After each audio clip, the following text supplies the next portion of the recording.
Welcome to Anaphylaxis UK's Let's Talk About Allergies podcast, where we provide expert answers to common questions about allergies and anaphylaxis. Our goal is to offer valuable insights on how we can all work together to help make life easier and safer for those living with allergies.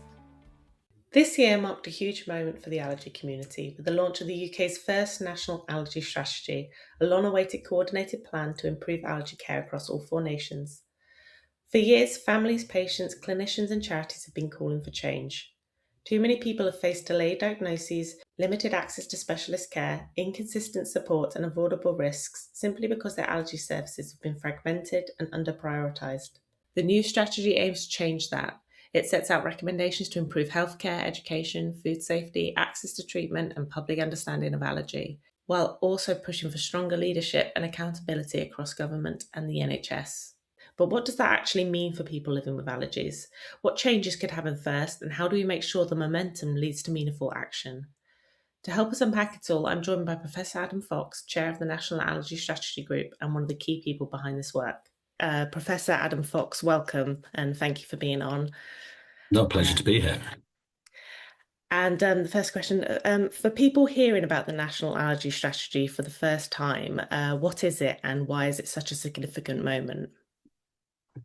Well, it's been a long time coming. I think there's been a period of about 20 years where, as a specialist working in the field, we've been talking to allergy charities, allergy advocates, all the, all members of the allergy community, all recognizing that things needed to be better, that when you compared the UK to other parts of the world, other developed healthcare economies, that the number of specialists just fell way short, the level of knowledge amongst primary care doctors fell way short, that there were changes in policy around food labelling, around the management of allergy in schools, about the management of allergy on transport, all of these things where there were solutions that we knew would improve the quality of life of people with allergy, but these things just weren't happening. And one of the key frustrations was it was often just not really clear who we even needed to talk to make that change happen. And I got more involved in this in about 2022. I took over from Pam Ewan as chair of the National Allergy Strategy Group. So maybe it's worth mentioning that's a sort of collaboration, a lobbying collaboration of the major allergy charities and the British Society that represents allergy specialists. And we recognised at that point that there were 2 big things that we needed to sort out. One was we needed a plan. We needed to work out amongst the allergy community ourselves what good looked like so we knew what we were lobbying for. And the second thing is that we needed to know who we needed to talk to. We needed to work out who was responsible within government for improving things for allergy sufferers. And I think it was a reasonable assumption that there'd be somebody at the Department of Health, for example, who had allergy within their portfolio. But rather worryingly, it turned out there wasn't really. There wasn't sort of a clear group within the Department of Health where allergy sat as a responsibility. And it took some time to sort of work out and, for want of a better word, convince the people on that side that allergy was within their remit. But I think we've been able to do that now. So once it was clear who we needed to talk to, the obvious next question is, well, what do you want? What does the allergy community want? And what does good look like? And what the National Allergy Strategy about was really bringing everybody's voices together, listening to the whole community as widely as possible so that we could then develop a consensus of what the change we wanted to happen was. And I'd like to think it's been a success because we've now got a document that essentially lays out the priorities of the allergy community having come together and said, look, these are all the different things, these competing priorities. These are the big priorities of what needs to change. Now we've articulated what that is. It's now our job to start pushing government, arm's length bodies, all the different agencies who are stakeholders and responsible for making this change happen to actually make it happen. So what were some of the biggest gaps in allergy care? Well, the focus for the strategy, if you go back sort of when the National Allergy Strategy Group was formed in 2003, it was actually formed off the back of a report from the Royal College of Physicians called Allergy, the Unmet Need. And it was very much focused just on specialist provision. So the remit was quite narrow. And it was basically just saying, look, we don't have anything like the number of allergy specialists that we need to service the demand for complex allergic disease. So we need more specialists. And frustratingly, there's been a very limited expansion. At the end of the day, it's down to the GMC, the General Medical Council, to decide how many specialists to train. And we've always been something of a poor relation. But over the years that followed, a couple of things became apparent. Firstly, was that improving the quality of life of allergy sufferers was not just about the provision of specialist services. In fact, the vast majority of people with allergy don't need to see an allergy specialist. They do need to see a doctor who knows about allergy, but that can be somebody in primary care, a GP who's received proper allergy training. So I think the first thing was recognition that we can bang our head against the wall of saying, well, we just need enough allergy specialists so that everyone with allergy can see a specialist, but it's never going to happen because we know from other specialties that they're all struggling with getting an increase in the number of specialists that they also need.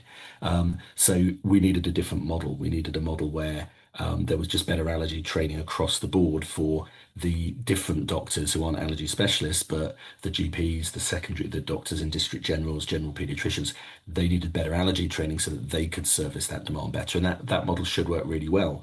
Most people with allergic disease, they're not that complex. And it should be able to be managed out in the community. And that very much chimes with the NHS strategy of taking more care out of hospitals and into the community. Hmm. But then alongside that, it needed to not just be about doctors and specialists and provision of medical care. There was far wider issues. There's the whole issue around public policy. Management of allergy in schools is not about doctors. It's about training in schools, the provision of adrenaline in schools, about allergy policies in schools. So there was that side of thing.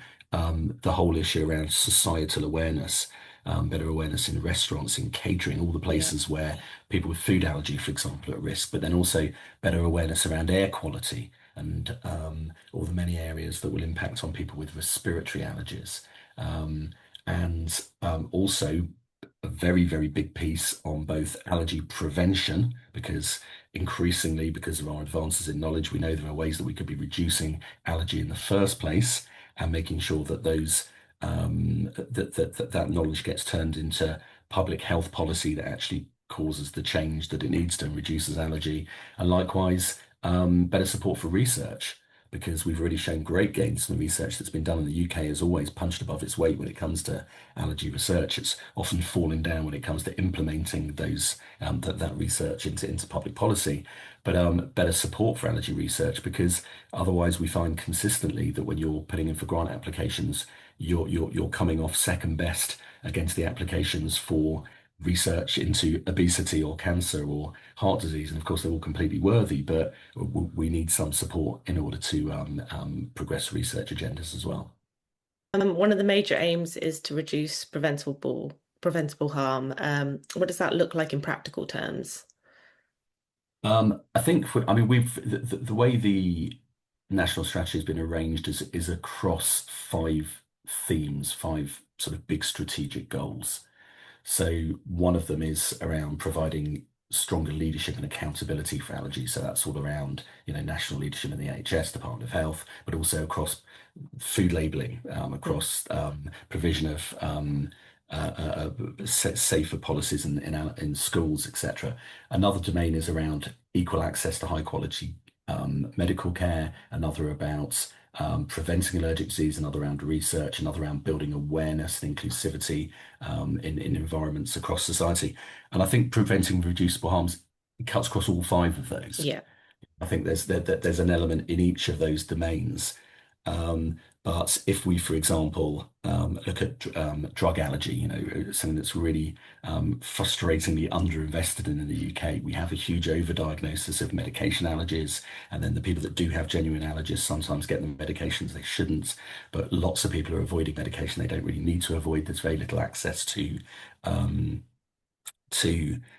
services to properly diagnose them. So reducing avoidable harm in that context is about better access to services that would, to doctors that are able to assess patients with suspected drug allergy and get the diagnosis right so that we don't end up overdiagnosing patients who then get unnecessary alternative medications that don't work as well because they're supposedly allergic to Yeah. penicillin, for example. And also making sure that we're much, much better at ensuring that we know who really is penicillin allergic or has got other drug allergies so they don't unnecessarily get given those medications. You could have a similar conversation around food allergy. There's lots of different ways across schools and catering and retail, as well as medical services, where we could reduce the amount of accidental reactions to food causing anaphylaxis, likely with, likewise with insect venom. So, for any given type of allergic disease, there's something that falls in each of those five strategic domains that I think could lead to reducible harm. Yeah, and the strategy also talks about inconsistencies across the UK with allergy care. Why is the postcode lottery such a big issue in allergy services? Unfortunately, it's not just allergy services. I think there's the way our healthcare is structured is I think people imagine often, and I think I'm maybe some time ago was guilty of this, but have learned the hard way, imagining that there's some sort of central command and control of what goes on in the NHS, and the reality of it is it's incredibly difficult to influence things on a national level Mm. because most healthcare is delivered by regional bodies and sometimes even more local than that. So things are very different from one hospital to the next, from one what's called ICB, so Integrated Care Board, to the next, and the country's divided up. And then, of course, you've got the fact that the NHS is different in Wales, in Northern Ireland, in Scotland, and even the sort of overseeing bodies in each of those nations is different from each other. So trying to get any change across the board is extremely hard. And so while on one level we can try and improve things at a local level, and that's something that clinicians and allergy advocates have been working extremely hard on for a long time with variable degrees of success, given the sometimes complete lack of organisational will to support them. But the change needs to be both from the bottom up and the top down if it's going to be effective. And what the National Allergy Strategy is more about is trying to start that top down approach. So Yeah. engaging at the level of Department of Health and Social Care, at the level of the NHS, whether it's in England or Northern Ireland or Scotland or Wales, to start ensuring that allergies just at the table, really, because for in many areas, when it comes to commissioning and a range of other things, allergy just isn't even on the list of things that gets a degree of focus and gets to be part of the conversation in a way that cardiology or cancer or other areas are. So one of our biggest pieces is around that sort of leadership and accountability and representation, and making sure that when there is money for improvement or some organisational will about improving things around prevention, allergy is part of that conversation, because as often as not at the moment we're just not even Yeah. there. And access to specialist care is obviously a huge concern for many. What changes are being proposed around referrals and diagnosis and treatment?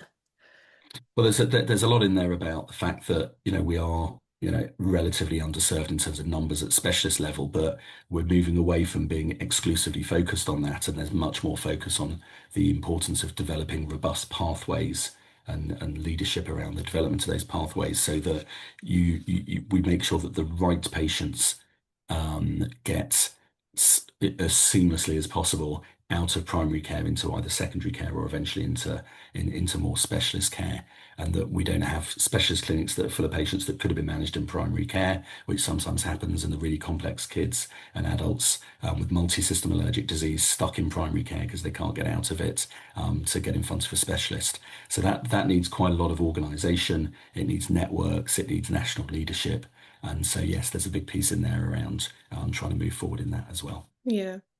And we've already seen a positive outcome from the strategy with Benedict's law coming in. Other important issues affecting children with allergies include parents going through weaning and safer transitions from children to adult services. Is this something that the strategy is going to cover as well? Well, I mean, for me, one of the key things about the strategy was to act as a catalyst for a range of different things that were already happening to start moving forward. And it's been really lovely that that is exactly what we've been seeing happening. So the issue around allergy in schools is long standing. And over the last few years, through the advocacy of the Benedict Blythe Foundation, we've seen things really move forward.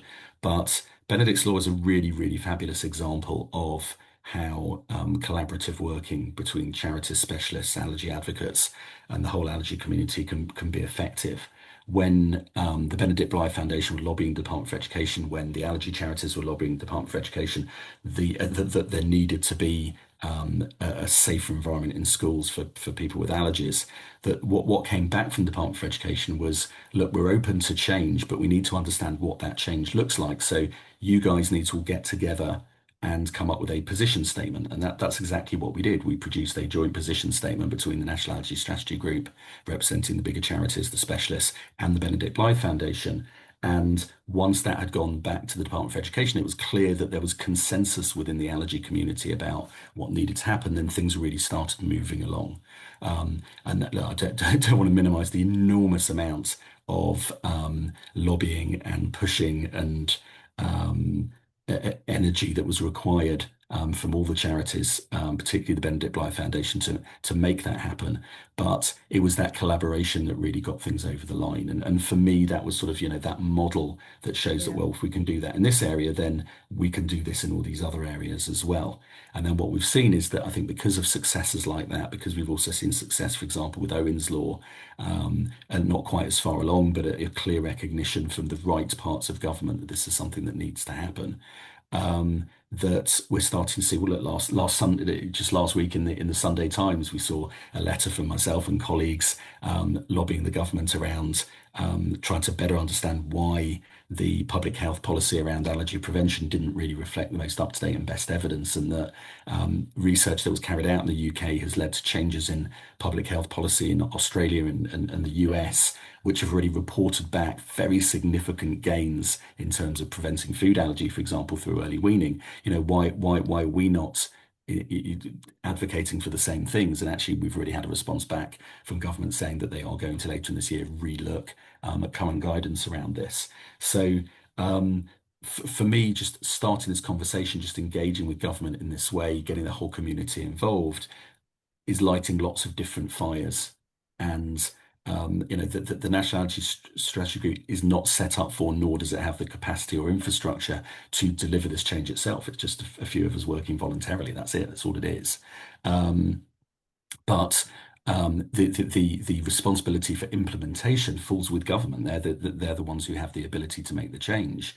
What we need to do is make it clear what that change needs to be, and I think that's what the strategy does. Yeah. And then continue to hold their feet to the fire and bother them, harass them, and lobby them to make sure these things actually start to happen. And we're seeing that now coming from lots of different places, which is exactly what we were hoping it would do. Yeah, that's great news. You've also mentioned allergy research and better access to possible treatments. What can patients expect from that?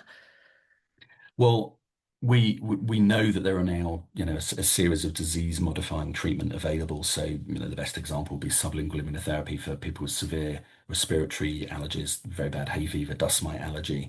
And there's been licensed treatments with, very clear evidence of their effectiveness around for some years that patients just have not been able to get access to. But through NICE, which is the National Institute for Clinical Excellence, there's been a lot of work around now getting these recognised as treatments that don't just work, but they are also cost effective from an NHS perspective. And just over the course of the last few months, we've seen NICE approve sublingual immunotherapy for house dust mite for adults. Similarly, for tree pollen, we know that there's further news going to be in this direction around extending the age groups for other allergens, for example. So that means that there's formal guidance to the NHS from the independent body that is there to advise the NHS, saying these are treatments that should be available for those patients that fit the right criteria. Now, that isn't sadly the end of the story. It ought to be that that then means that everybody with with very severe hay fever who's got troublesome symptoms despite maximal medication should then get access to it. But it won't be as easy as that. There's going to have to be a lot of nudging at the more local levels to make sure that there are pathways in place to ensure that the right patients get access to these treatments. But at least we've now got that backup that we can start lobbying at a more local level to ensure that that actually happens and hold commissioners to account for saying, look, there's nice guidance you're meant to be delivering and it's not happening, so why not? And let's work together to make sure that it does. So I'd like to think that we're going to see better access, but back in the real world, we know that the NHS is enormously constrained in terms of resources, and that is going to be a limiting factor. And there's going to have to be a lot of lobbying and pushing around that side of things as well to make sure that we start to move closer to a model where people actually get access to the treatments that they ought to. So we've had some questions from people on social media and through our helpline Yeah. asking a bit more information about the National Allergy Strategy. One of the questions that's come up is what sort of conditions are included. Somebody asked if there was if conditions like multiple chemical sensitivity are going to be included, and what the strategy defines as allergic disease. Yeah, I mean, we put a lot of thought at the beginning into, what the scope of this was because, we don't operate in a vacuum. And for example, we are not leading advocacy for provision of services around asthma because there is, a very large, asthma society and professional bodies, etc., with responsibility for that area.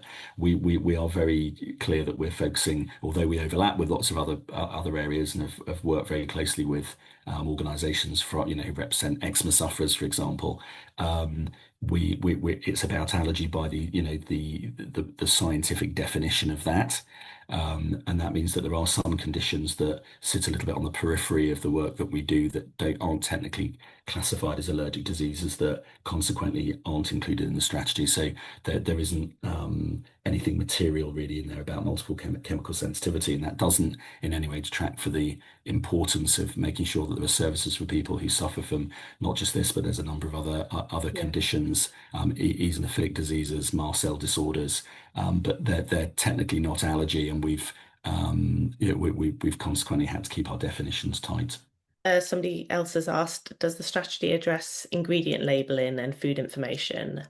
Yeah, there's a lot in there about the food sector and about food labeling and working closely with the Food Standards Agency, who are very collaborative and very keen to make the UK the best place in the world to have a food allergy or intolerance. And our early successes have been around Owen's Law, which Owen Carey's family. So Owen was an 18-year-old who tragically died from anaphylaxis to milk almost 10 years ago, and we're coming up to the 10-year anniversary of his death.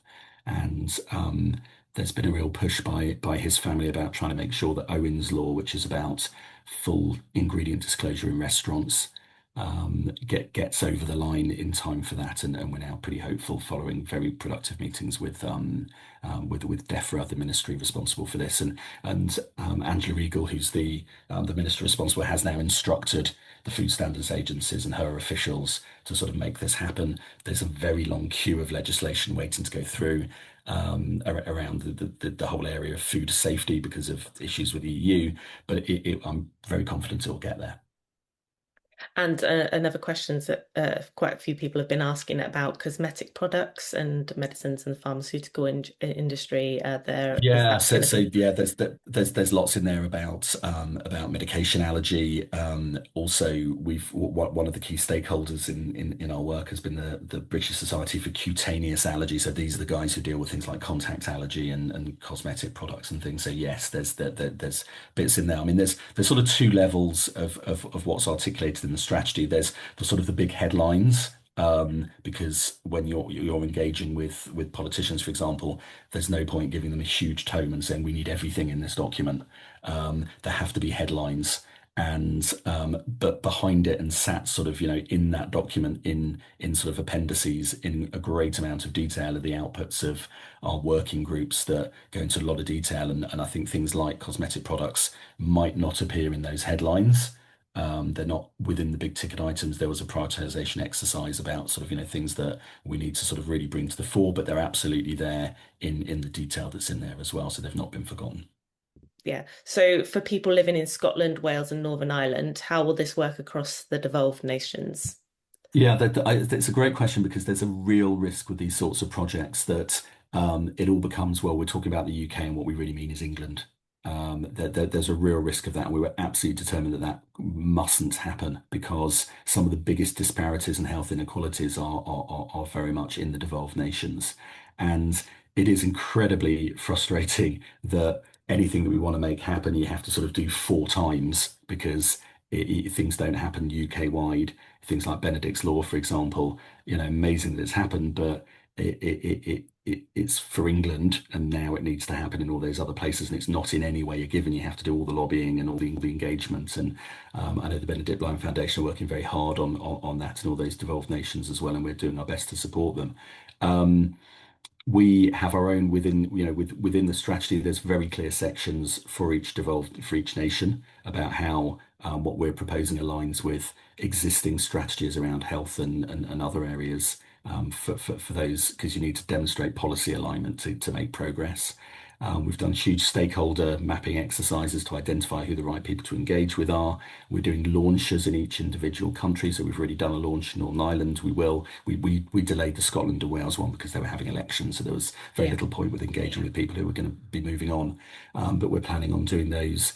And we've got our own sort of specific implementation committees that have been set up with locally in each of those areas, led by people who are from those areas, because you need to have the right accent to make progress.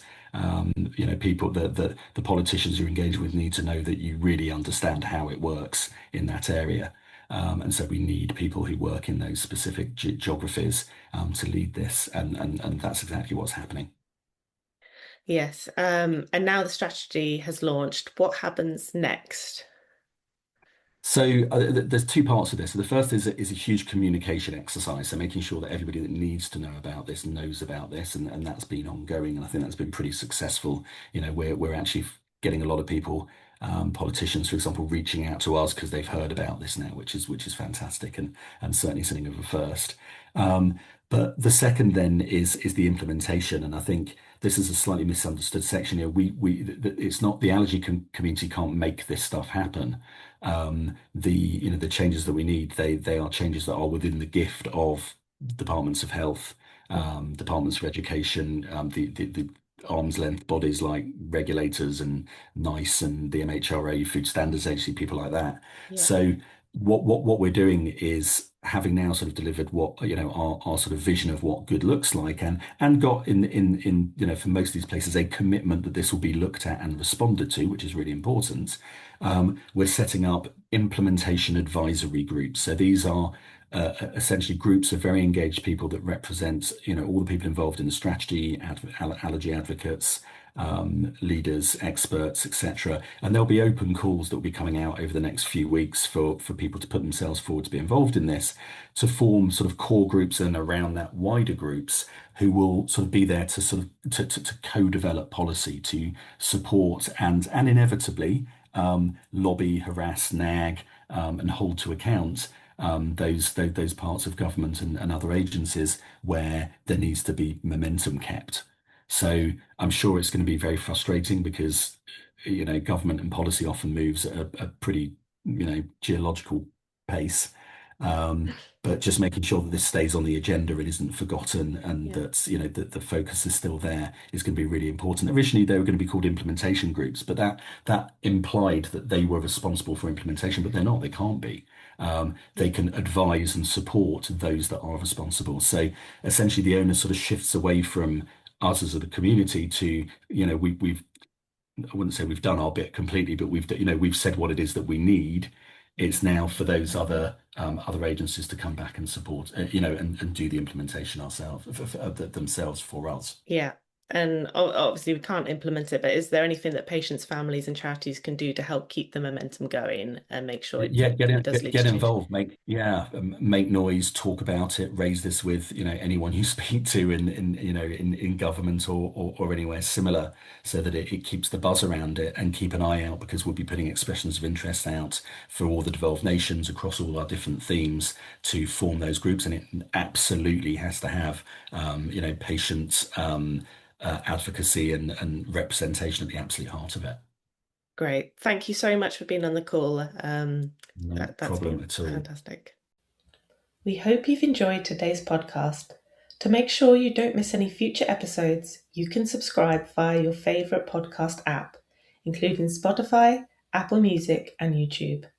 Finally, remember to follow us on social media at Anaphylaxis UK and join in the conversation. Anaphylaxis UK is a registered UK charity supporting people with serious allergies. Head to www.anaphylaxis.org.uk for more.